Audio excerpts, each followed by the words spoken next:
Dear Lady Love TV. Born to Love My Enemy. Tunghayan natin ang ikasiyam na bahagi. Ano na nga ba ang pinakamabigat na parusa kapag nakapatay ka ng tao? Curious na tanong ni Aika sa sarili habang naiiritang pinakikinggan ang matanis na boses ni Lao. Na makabalik sa mesa kanina si Movi, ay siya ang nagyaya naman sa kaklase ni Carrie para maglaro ng beer pong. Sa pagkawala ng peacemaker, nag-declare ng open season sina Lau at Amanda kay Aika. Naroong pinariringgan siya. Lihim na pinagtatawanan at kung ano-ano pa. Hindi na lamang siya umimik dahil abala pa rin siya sa pag-iisip ng mga posibleng dahilan kung bakit ganoon na lamang ang nakitang reaksyon ni Jackson kanina. Parang tuod din na sinunod ni Aika mga childish dares na ipinagagawa ng dalawa kapag sa kanya natigil ang bote. Maging ang dare niya na lagyan ng hiki si Dick sa lieg ay hindi siya umangal. Pero ang i-dare siyang utusan si Jackson na halikan si Movi sa loob ng 1 minuto. Hell freaking no. It's just a game, Aika. Nanunuya ang tono ni Lau. Yeah, huwag mong personalin. Segunda naman ni Amanda. Inihawak ni Aika ang mga kamay sa ilalim ng poker table para pigilan ang sariling hablutin ang hair extension ng dalawa. She was about 6 seconds away from tackling both of vapid bitches and their inflated boobs to the ground. Are you still the same loser from high school, Aika? Nang iinsultong sabi ni Lau. Nagpalipat-lipat sa dalawa ang tingin ni Aika. Baby girl, you gonna cry, huh? You gonna cry? That's it. You watch major movie star too much. Casual niyang sabi. Itinaas ang isang kamay at tiningnan ng mga kuko. Iniisip kung gaano kalala ang damage na magagawa niya kapag tuluyang napatid ang pasensya at makalmot sa mukha ang dalawa. Pero kapag ginawa niya yon, lalo siyang pagtatawanan ng mga ito. May backbone na siya. Hindi ba't ipinangako niya sa sariling lalaban siya sa mga ito? Alright, she would play the game they wanted to play. Huminga muna ng malalim si Aika bago humarap kay Jackson. Bahagyang ng laki naman ng mga mata ni Drix at Movi, nakatabi ng binatang may malalim na gatla sa noo habang nakatingin sa kanya. Ngumiti siya kay Jackson, feigning nonchalance. She did the hardest thing that she could ever think of doing in her life. Aika, nagdilim ang anyo ni Jackson. Nakagat ni Aika ang dila upang pigilan ang sarili. Mapangawa, mula college noong nagkalabuan sila ni Jackson, hindi na niya narinig itong tawagin siya sa tunay na pangalan. Ang binata pa nga nagbigay sa kanya ng palayaw na Aika. Dahil yelo nga raw siya. Whatever he meant. Hearing him say her now sounds the same. It was pure torture. It's cool. Iginalaw-galaw niya ang mga balikat. Laro lang naman. Sa isang sulok ng kanyang mga mata ay nakita niya ang bahagyang pag-iling ng ulo ni Drix. Just a game. Blanco ang tinging ibinigay ni Jackson sa kanya bago tumango. You asked for it. Ang piping sabi ng mga mata nito at bumaling kay Movi. Are you sure na okay kang halikan ng fiancé mo, ang kaibigan mo at girlfriend ni Drix? Muling tanong ni Lau. Mukhang hinihintay rin ni Jackson ang sagot. He looked at her as if he wanted her to change her mind. Nang hindi sumagot si Aika, ay kumilos na ang binata. Hindi ako magsiselos. Sino niloko mo? Magpakatotoo ka nga. Kulay green ka na nga oh. Sinundan ng mga mata ni Aika ang pagtaas ng isang kamay ni Jackson. Ang marahang pagsapos sa mukha ni Movi. Ang pagbaba ng mukha. Ang unti-unting paglapat ng mga labi ni Movi. Okay, hindi okay. Walang okay. Hindi na bago sa kanya ang makitang may kahalikang babae si Jackson. Pero iba ngayon. Si Movi ang kahalikan nito. Si Movi na kaibigan niya. Si Movi na kaibigan din ni Jackson. Si Movi na lihim na mahal ng kaibigan nilang si Drix. Ano ang okay roon? Paano siya? Sila ni Drix. Magiging okay na ganon? Blame your stupid pride. Kastigo niya sa kanyang puso. Tahimik si Aika. Tahimik din si Jackson. Magkaharap sila. Nagkalat ang mga bote ng alak sa mesang nasa pagitan nila. They were playing a game. The one where the other stares at the other person when the other person thinks the other is not looking. Kanina pa natapos yung laro. Thanks God. At matapos siyang bigyan ng halos sinserong ngiti, ay iniwan na sila ni Lau at Amanda para makipaglaro naman sa ibang grupo. Naiwan silang apat na magkakaibigan, nakaupo sa nakakailang nakatahimikan. Hinihintay na huminto sa pag-ikot ang buong paligid nila. Na siguro ay hindi na nakatiis si Movi, ay mabilis itong tumayo at nagtatakbo. On instinct, sinundan ni Drix ang kaibigang prantikong naghahanap ng maduduwalan. Dalangin lang ni Aika ay sa mukha ni Lau at Amanda tuluyang maduwalang kaibigan. So, mahinang sabi ni Jackson, "That was fun." Awkward ang ngiti ni Aika. Ngayon lang siya muling pinansin nito at aaminin niyang kinakabahan siya. Kanina pa siya din nadadman ng binata, kaya totoong nagulat siya nang magsalita ito. Now, if only she could make him say anything or something sarcastic, she would know everything was still okay with him. Pero hindi na uli nagsalita ang binata. Mukhang nababanas at tila wala ng balak ng pansinin pa si Aika kung hindi pa siya magsasalita. Siguro mas maganda bumalik na tayo, aniya, and Jackson frowned. Saan? Sa suite.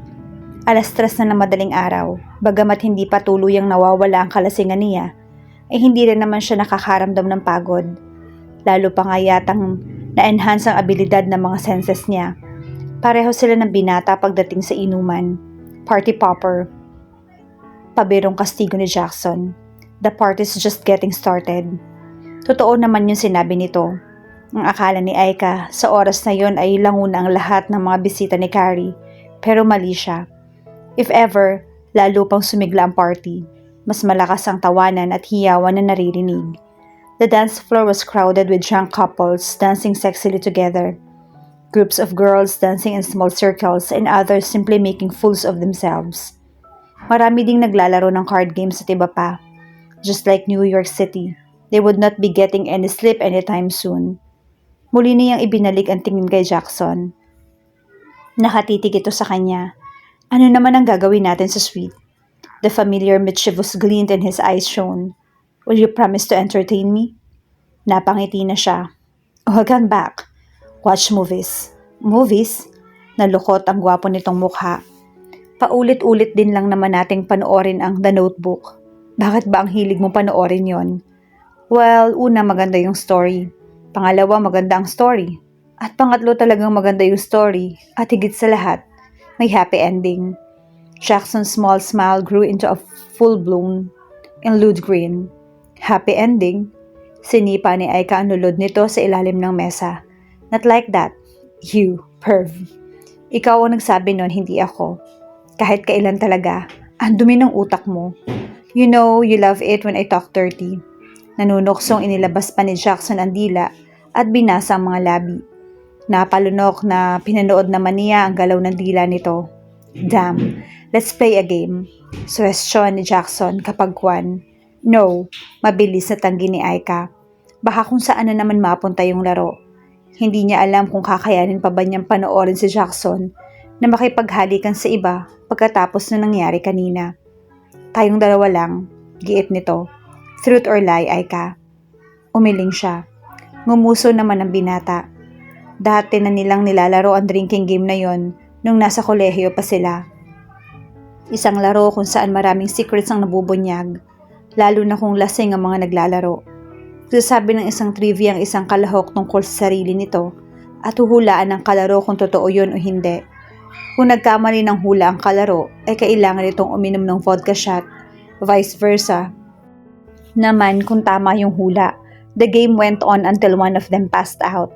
Sige na, I'm bored at mukhang matagal pa bago makabalik si Drix dito. Sa kakakulit ni Jackson na sinasabayan pa ng pa-cute na pangunguso, pumayag na si Aika.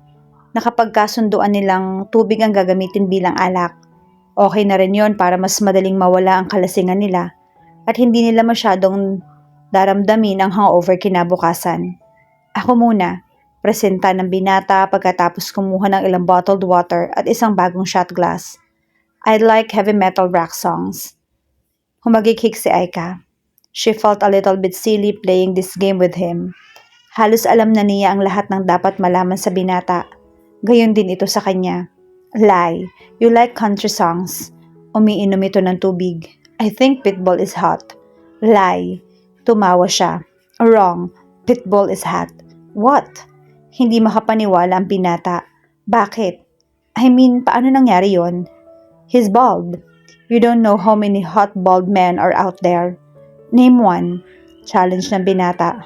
Bruce Willis, Jason Statham, Vin Diesel, Michael Jordan, Smith. Stop. Maasim ang mukha nito. Napahawak sa sariling ulo. Ibig mo sabihin mas gusto mo ng lalaking walang buhok. Napatingin si Aika sa perfectly tousled na buhok ni Jackson. Pang-aasar niya. Paano na lang kapag nasasarapan ka? Saan ka kakapit? Malisyoso nitong tanong. Sa buhok mo. Uminom ka na nga lang. Saway niya. Hindi lang dito kundi pati sa sarili. Bad, Aika. I like the Beyonce types. Leggy, bombshell. True.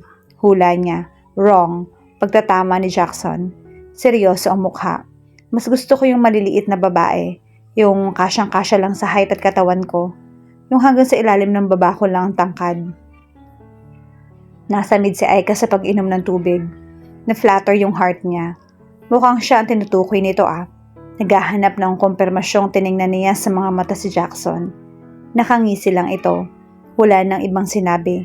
Hinintay na lang na magsalita uli siya. I like bad boys. Kamunti ka na niyang tinampal ang sariling bibig. Bakit niya sinabi yon? True. Hindi kumukurap na sabi ni Jackson. Walang imik na uminom si Aika ng tubig. She was swimming on dangerous waters now. Ramdam niya ang tensyon sa pagitan nila. I've never had my heart broken before. Namumungay ang mga mata nitong sabi. Lie, sabi agad niya. It was a no-brainer. Ang mga kagaya ni Jackson ay hindi dumaranas ng heartbreak. Duda nga rin siya kung may puso pa ito. Nagulat na lamang si Aika nang kumilos ang binata. Nagsali ng tubig sa shot glass at inilipat sa kanya. Nagtatanong ang mga matang tumingin siya sa mukha ni Jackson. Sino? Sino ang tampalasang babae na nagpiyak sa'yo at na makapagpasalamat ako sa kanya dahil ipiniramdam niya sa'yo ang sakit na idinulot mo sa akin noon?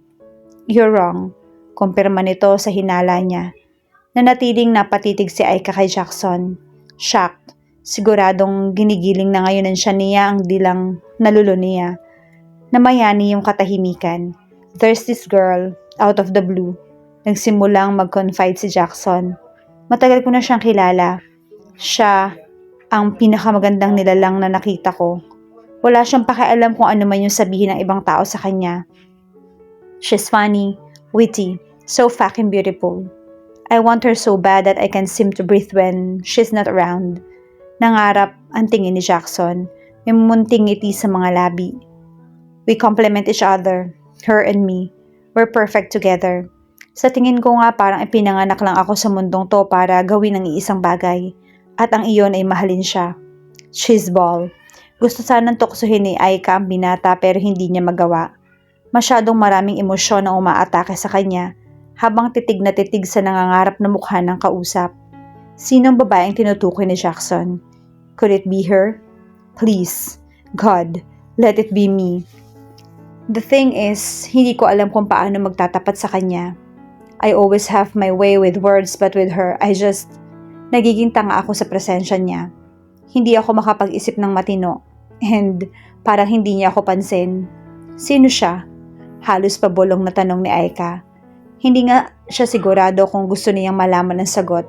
Sa bawat sandaling tinatagal ng pagsagot ni Jackson, lalo naman bumibilis ang pagkain ng selos sa kanyang puso. Nagniningning ang mga mata ni Jackson. Just a simple girl who has my whole heart. Simple girl. Di yata at siya ang tinutukoy nito. Nawala yata sa tamang pwesto yung puso niya. Tinitigan siya ng binata. Waring inaarok pati ang kaluluwa niya. Dinadaga ang dibdib niya sa klase ng tingin nito. Iyon ba ang paraan ni Jackson bilang pagtatapat ng pagtingin sa kanya? Goodness gracious. He kept on staring like the sun rose and sunsets of her. Just say the words. Hindi na kita pinapahirapan pa. Pigil-pigil ni Aika ang mapangiti. Abot kamay na niya ang happily ever after nila. Just ask her out. Makahulugan niyang payo sa binata. Malay mo, matagal ka na rin niyang hinihintay. You idiot. Tila sanlaks ang bituin ang mapupunta sa mga mata ni Jackson sa sinabi niyang iyon. Maybe I will. Kilala ko ba siya? Kunwari interested niyang tanong, pero ang totoo ay gusto na niyang sipain ito sa mukha. Hindi na mapakali yung puwet niya sa kinauupuan. Pinatatagal pa kasi. She felt so giddy and she could have just pounced on him right then and there. Maybe, non-committal na sagot ng damuho. Nandito ba siya? Lakas loob na tanong ni Aika. Sabihin mo na kasing ako yung simple girl mo. Pakipot pa kasi. Jackson smiled shyly. Sabay nagkibit ng mga balikat. Kailangan pa bang ilagay kita sa Spanish and question para lang umamin ka na? Naiinis na ako. Tumayo si Jackson. Nature calls. But what about the, ano na? Tulirong sabi ni Aika. Kumilos sa mga kamay niya. Hinila ang laylay ng damit ng binata para pigilan. Ano? Ano na? Hindi ka pa ba magtatapat sa mystery girl mo? Sa akin? Sige, iwanan mo akong loko ka. Sisiguruhin kong mahihirapan ka sa akin kapag nakaisip ka ng magtapat. Jackson shrugged. Kapag nakita ko siya mamaya, magtatapat na ako. With that, he left her, her mouth opening and closing like a fish. What the? Ibig bang sabihin ng binata hindi siya yung tinutukoy nito? Shit. Pinigilan ni Aika ang sariling matumba at makikisay sa sahig. Napahawak siya sa dibdib. Aray ko naman, ang sakit. Ang sakit-sakit. Parang nananadya pa ang tadhana dahil nagsimulang tumugtog ang isang pamilyar na Tagalog song. Ang sama. Ang sama-sama naman ng biro mo. Akala ko mahal mo rin ako katulad ng pagmamahal sa'yo. Mali pala. Mali yung hinala ko. Sambakol ang mukha ni Aika na lumingon sa katabing mesa. Mga lasing na ang naroon. Para nangangan siya o mga ito sa kanya dahil nagkakantahan. Okay, sakit naman ang torture mo sa hangal na puso ko. Sana pinatay mo na lang ako. Naglakihan ng mga butas ng ilong niya. Buwisit kayong lahat. Buwisit kang Jackson ka. Kaya pala ganun kumakangiti ang hinayupak. Kanina pa siya lihim na pinagtatawanan. Ano ba kasi ang nakain niya at tinopak na naman siya? Agad-agad kasi siyang bumuo ng general idea. Puro hypothesis lang naman yung meron siya. Wow, nakakahiya. Lupa, parang awa mo na. Bumuka ka na please. Please, kainin mo na ako. Lamunin mo na ako.